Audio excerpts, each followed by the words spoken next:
Trader Tip-Off Show, and welcome back. Players only, baby. That's right. We're in the house on TNT. Now, Anthony Davis, he may not be in New Orleans much longer. We're going to talk about that in a second. But James Harden, he definitely will be in the house in Houston. And can he get 40 again tonight? 40-piece. That's right. We got New Orleans and Houston next on TNT.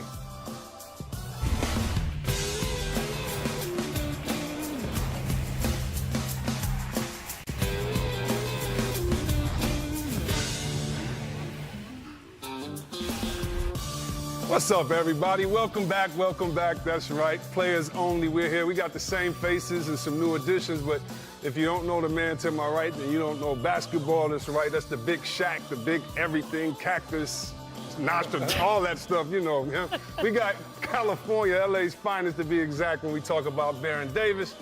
And we finally got some class up on the set. Thank you. You know what I mean? And some game. We have to get our girl. I wasn't talking about you, BD. No, I was saying thank you. I thought you were saying you yeah, class. Sure. Okay, we both in agreement that yes. The great Candace Parker, we welcome you to the set. Thank you for being here with us. We appreciate you. And, you know, let's get right into it. Shaq, you know, your time in Orlando, you were a free agent, or you were coming up for free agency, and you didn't go back to Orlando. You understand sort of what Anthony Davis is going through, not that you asked to be traded. Can you give us a little insight on what you think he's going through, whether you think it was the right move for him to ask to leave, and what do you think he'll go through if he doesn't have the trade for the rest of the season? Well, we all know basketball, and we all know the people that surround him. He had an agent.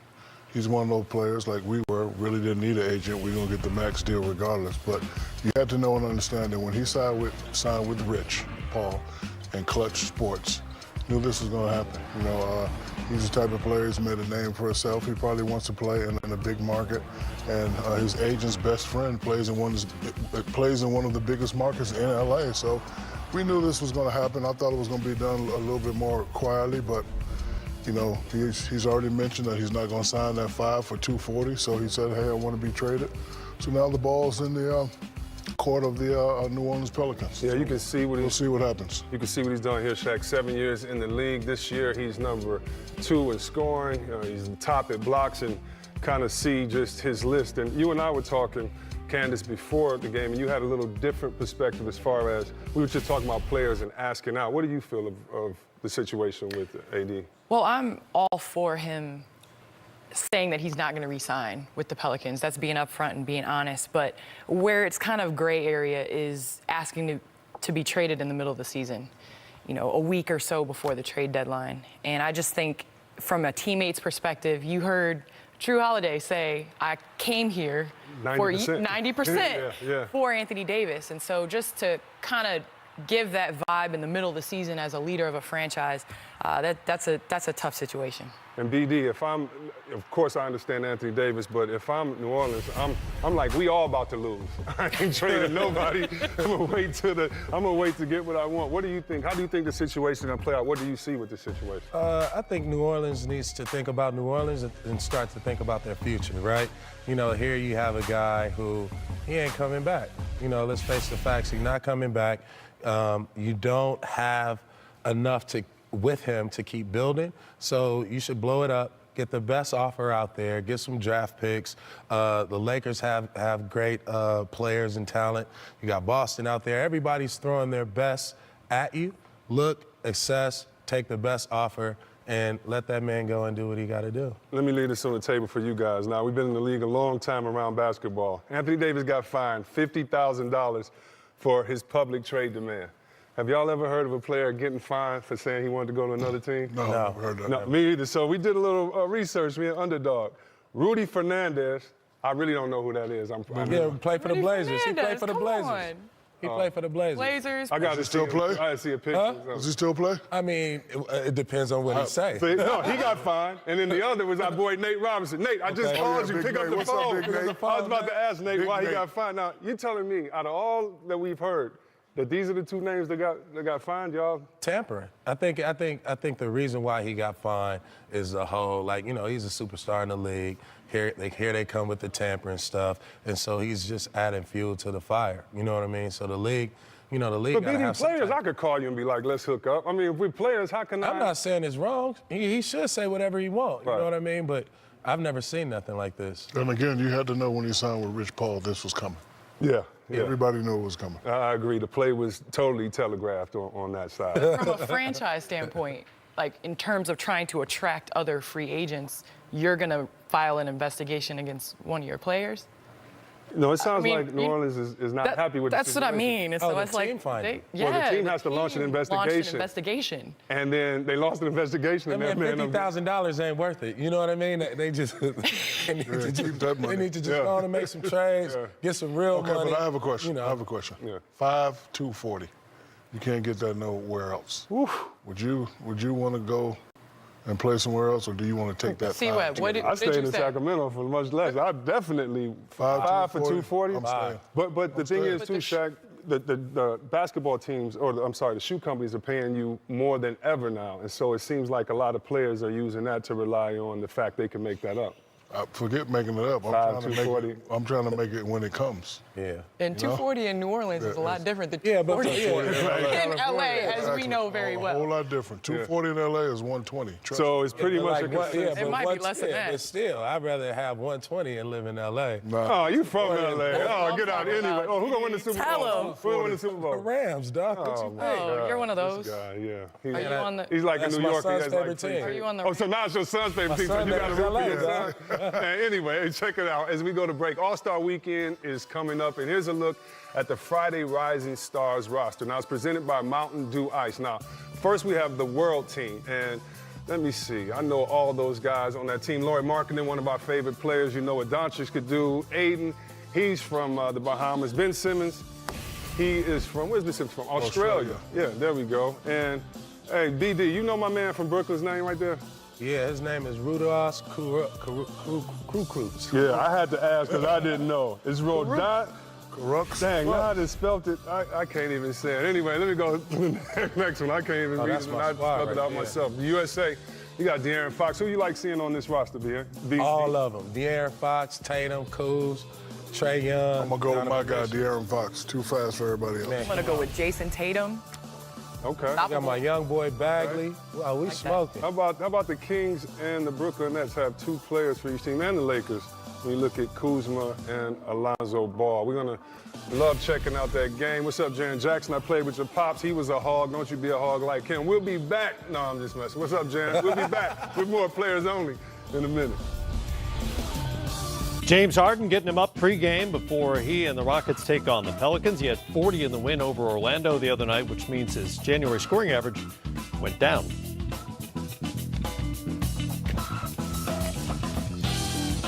That's coming up at the top of the hour as the Players Only franchise returns to TNT. Pelicans and Rockets coming up. Grant Hill will be part of that broadcast along with Isaiah Thomas, Jason Terry, and Karan Butler. And as you can see, here he is in the flesh, or at least on TV, joining us from Houston. Grant, there aren't many storylines that can steal the spotlight away from what James Harden has been doing, but this Anthony Davis thing has people talking. What is the ripple effect around the league for you? Well, Matt, you're right. I mean, James Harden's been great, particularly this last 4 to 6 weeks, but Anthony Davis, the news of his desire to be traded and traded soon from the New Orleans Pelicans is certainly on everyone's mind, particularly here in Houston, as we had a chance to visit with Mike D'Antoni and Alvin Gentry, and just a lot of unknown, a player of his magnitude, the options, what's going to happen moving forward. The Pelicans going to quickly try and do something now prior to the trade deadline, or will they wait until the summer? So just a lot of unknowns right now, but the thing we do know is that obviously he wants out of New Orleans. And the big question is, where will he go? He's the kind of player that can have a huge impact if depending upon where he goes and who he may or may not partner up with. So a lot of excitement, a lot of intrigue. Certainly something on tonight's broadcast I'm sure we'll talk about quite a bit, but certainly the news of the NBA at this moment. I imagine you will be discussing that a fair amount. The tentacles of this thing are so far-reaching around the league, including the balance of power in whichever conference he lands in. Meanwhile, Harden's numbers in January are just absurd. And now Chris Paul has returned to the lineup. So in your mind, how close are the Rockets to being where they were last season when they wound up winning 65 games? That's a great question, Matt. They're closer. I think early in the year, obviously, they're a different team. They weren't as talented. Mike D'Antoni was starting rookies, even guys who were undrafted rookies. So different roles. They were struggling. They managed to sort of maintain their confidence and spirit through that stretch. Chris Paul went down, and James Harden went crazy and obviously has played at an MVP caliber rate. But I think bringing in a Kenneth Faried when Capella went down has been huge.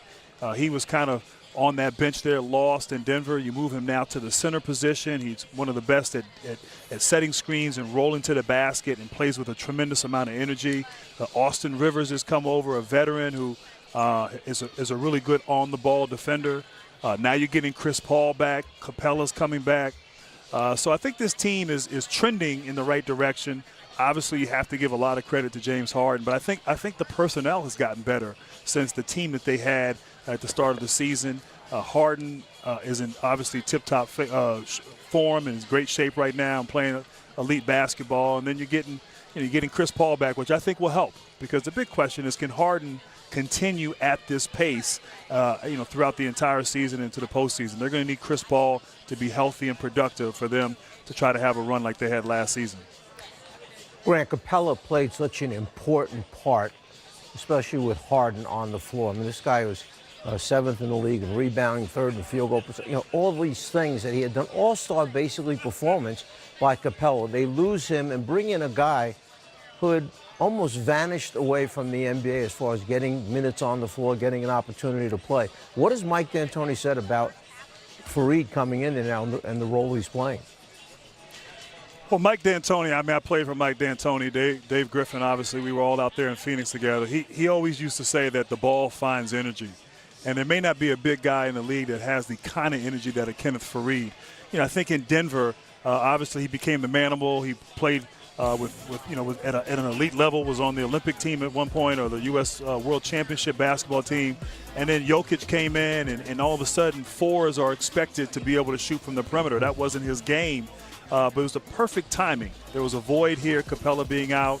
He's come in, playing more of the 5 position, setting screens, rolling to the basket, finishing. When Capella was out for that 10-game stretch, they weren't getting baskets at the rim. They were shooting even more three-pointers with a P.J. Tucker at the center position. But Faried now sort of plays that diver role, and he dives so hard that you have to really, defensively guarding Houston, you have to make an adjustment. You have to make the proper read. And so now getting back to that basketball that they're accustomed to playing. And Faried, when Capella comes back, now you have 2 bigs who can come in and play and give you different looks both on offense and on defense.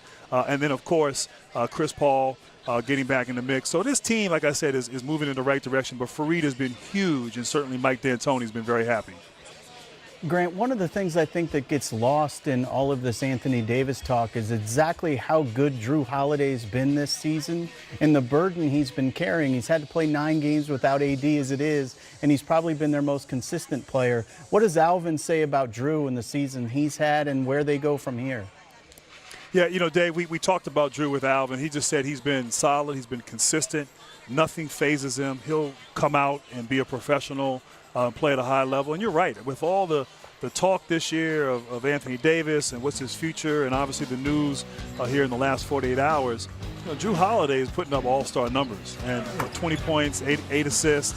Obviously would be in the all-star game if New Orleans was in the playoff picture. But quietly under the radar, just going about his business, playing great. And, it's interesting.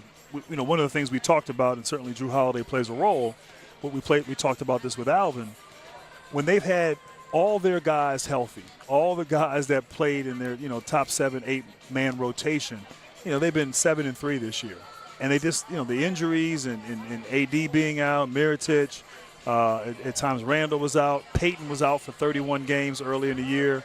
This team doesn't have great depth, and not having these guys healthy has really hurt them, and you never really got a chance to see what this team could do after the success of last season in the postseason. So, but Drew Holiday, he has been a mainstay, and he's been someone who, even against Houston, he's guarded James Harden well. The games they played prior, he's, been able to, really keep him off the three-point line, not foul him. make him a two-point shooter. And if you look at the numbers, he's actually done a pretty good job head-to-head, and I imagine we'll get a lot of that tonight.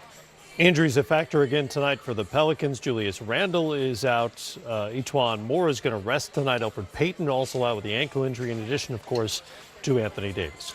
Grant Hill, though, fit as a fiddle and ready to broadcast at the top of the hour. Players only tonight. It's the Pelicans and the Rockets. We'll see you then.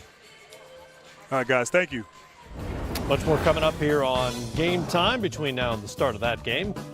The Anthony Davis story is of some interest to the folks in Los Angeles. We'll get the perspective from out there when we come back. Gentry the Pelicans have to deal with. Oh, yeah.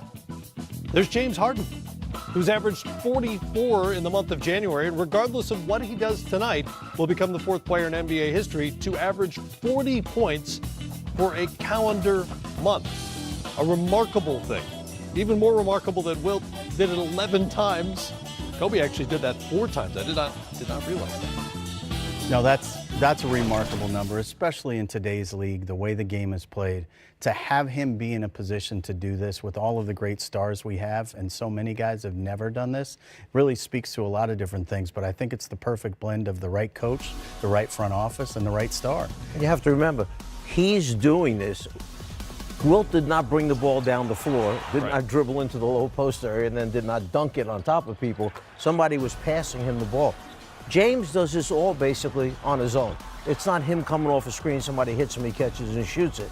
He doesn't operate that way. So what, 95, 98% of the time, it's James by himself during this month making things happen for himself. Virtually all unassisted baskets. Exactly. Yeah. Coach, I just learned Wilt Chamberlain was underutilized. He should have been given the ball and said, just should have go. been taking it up. He did just about everything else. So Harden will try to extend his 30-point scoring streak to 24. He'll also try to extend his streak of being the leading scorer among all scorers in the game he's playing to 24, which is another remarkable team because that affects the other team. Well, it might actually get more difficult in a weird sort of way because he has more talent with him now. One of the things that really sort of propelled him on this streak was the fact that there's nobody else to demand the ball. And what's fascinating is it played right into the sort of mad science experiment that they've had, which is if we can control every single possession and control outcome possession by possession, we can overcome the fact that we may not be deep enough on the defensive side of the ball. Chris Paul coming back means he may have less touches and maybe they're less efficient offensively, which in a weird way puts more pressure on their defense. By the way, Harden's next 50-point game will move him up the all-time list of career 50-point games. He'll pass Rick Barry for 5th all-time if he gets number 15 or when he gets number 15. It's going to happen sooner or later. Again, Wilt skews the graphic with 118 career 50-point games. You do that when you average 50 for an entire season. That tends to mess things up. Over under tonight against the Pelicans, the shorthanded Pelicans, for points for James Harden, we're going to put it at 45. I'm under.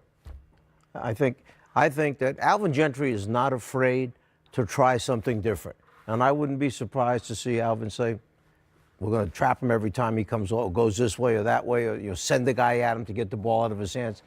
Try something a little bit different. He would do that. Okay. So I was adamantly to the under when I first was posed this question here as we were talking offset. I have to be honest with you. I think I've come around to the idea that simply because you and I are working, it has to be a given that he gets 50 points. So I'm going to take the over. That is a sound strategy. I can't argue with that kind of logic. I'm going to go under as well. Chris Paul's out there. He's going to take some of the possessions away from him. And frankly, the Pelicans aren't playing very well right now. Defensively, they've been really bad all season. Harden might not need to play a ton in the fourth quarter. We'll see how that plays out later on tonight. Much more coming up here on Game Time here for a Tuesday night. It's a players-only Tuesday night on TNT.